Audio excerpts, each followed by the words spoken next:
كينج اللعبة معايا الشفرة، أنا معاشرش الناس الصفرة. كينج اللعبة رجع من جديد يا رجالة. برشلونة يفوز على بروسيا دورتموند من نتيجة 4-0.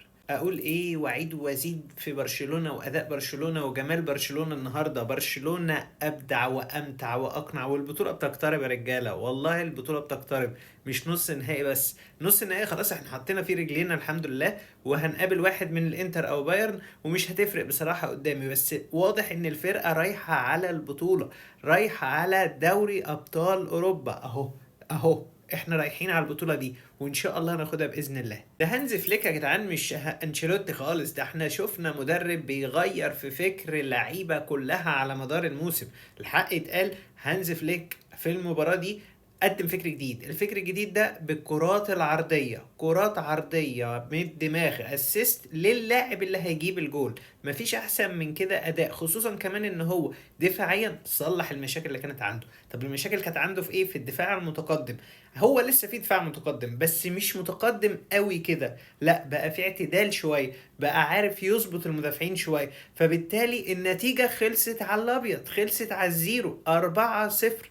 كلين شيت علشان هو كان بيدافع صح، موظف لعيبته صح. هو ده المدرب الصح في الوقت الصح وفي المكان الصح. دقيقة 28 فاول من فيرمين لوبيز على طول بالدماغ، يعملها اسيست مارتينيز لكوبارسي، واللي رخم عليه بصراحة رافينيا ودخل في الكورة وسجلها هدف. بس انا بقول لك الموضوع ده اصلا ناحية كوبارسي، بس مش مشكلة، رافينيا جايين له دلوقتي حالا. عشان في الشوط الثاني في الدقيقة 48 نفس كرة الشوط الأولاني بس بهجمة سريعة. لامين يامال اللاعب الذكي جدا والجوهرة بتاعتنا، علشان هو حرفيا الهجمة بتبتدي من عنده وبتنتهي من عنده.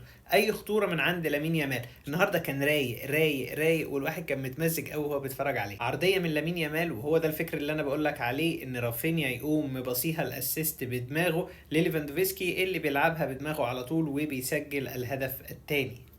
فيرمين لوبيز يسكت؟ لا ابدا، قال لك لا والله العظيم انا لازم اعمل الاسيست ده انا صانع اللعب في الفرقه دي دلوقتي. وبالفعل عمل اسيست اكتر من رائع، وباص كوره حرفيا هي في البوكس ليفاندوفسكي، واي كوره في البوكس ليفاندوفسكي جول على طول يا معلم. وبقينا 3-0، ولامين يامال بيختتم الحمد لله الاهداف بهجمه مرتده في الدقيقه 76 من ليفاندوفسكي. يا راجل انت متخيل ليفاندوفسكي بيعمل هجمه مرتده يبصيها لرافينيا، وعلى طول رافينيا يبصيها لامين يامال اللي بيحرز الهدف الرابع على يمين حارس بروسيا دورتموند. مش بقولك بتقترب يا معلم، شكل البطوله دي لينا، وان شاء الله اللي جاي خير.